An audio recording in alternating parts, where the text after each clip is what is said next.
special occasion, and of course, and if I don't speak so clearly and so completely to the point, it's because I'm usually singing and not speaking.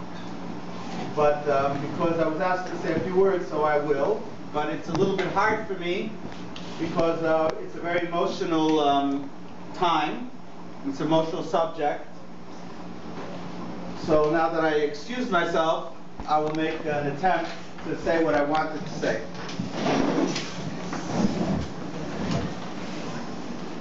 Generally speaking, we have a cloud that the refuah was created before the Makkah. It's a general rule in Torah that when there is something that we see in the world that is something that seemingly is not good, we should know already for us before we even have to confront that part of it that's not comfortable, not good. We should know already that there is a refuah, there is already something to fix that thing.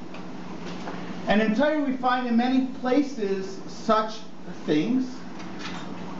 And one of the places that we could see it is actually in this week's Parsha, in the story of Bilam and Balak.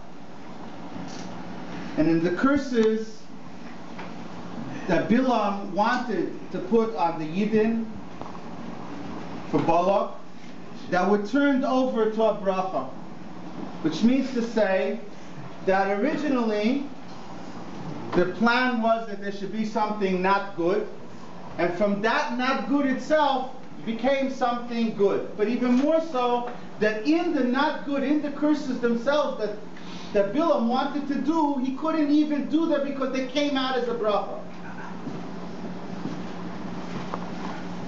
Why do we need to have the makkah in the first place if the teitzah, if the outcome is going to be a bracha anyway? What is the point?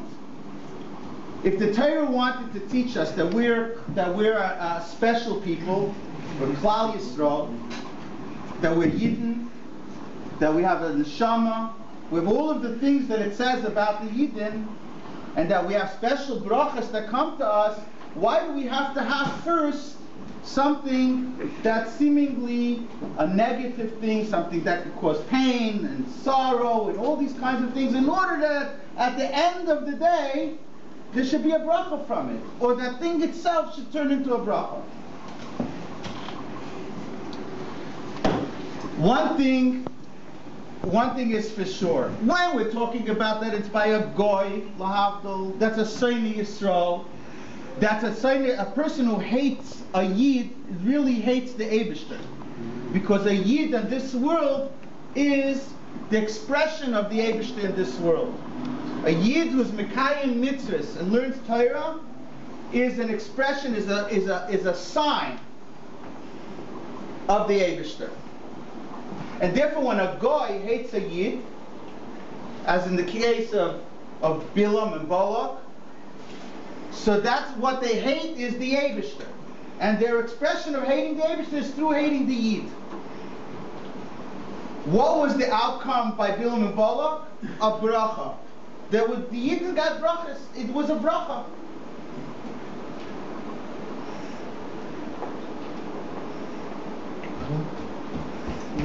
So why did the Torah, so what do we have from this? In other words, what's the message? The Eibishter created the world in order that the Eibishter's existence as a fear from the Welt, the koyach that makes the world what it is, and that everything in the world that has an ability to be made into kedusha is there for us to do that, is to bring it out. And therefore the Torah is giving us a very important lesson. The refuah was created before the makkah. But you should know that there's going to be, Rahman al-Islam, until Mashiach comes, there's going to be Rahman al-Islam situations where we're going to have to look for that refuah to take care of the makkah. And even in a case where you have Rahman al-Islam, it could be a goy, like Bilam and Balak, the Yid shouldn't be afraid. The Yid should know L'chatchila, he walks out the door from the house, even in the Borough Park. Out there, there's Saint Yisrael. The Makkah is out there.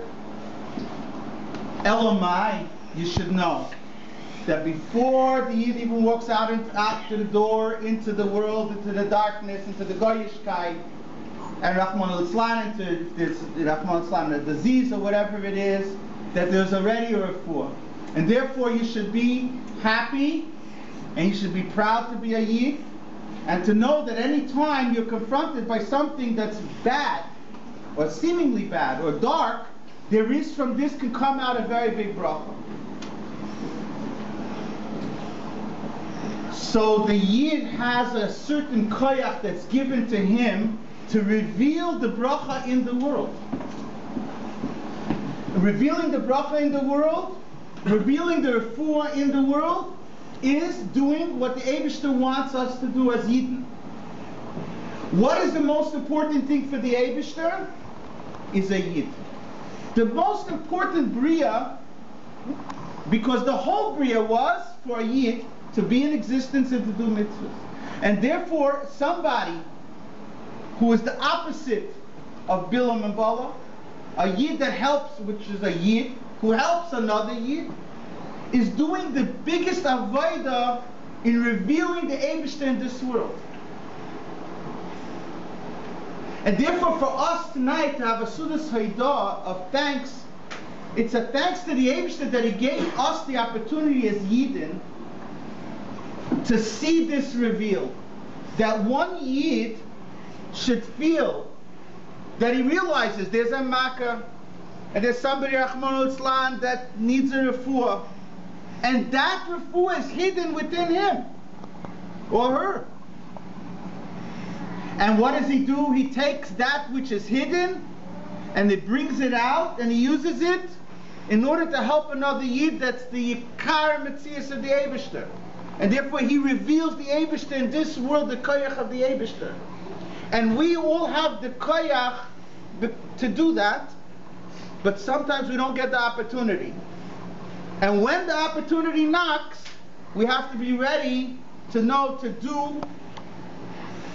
do such a thing.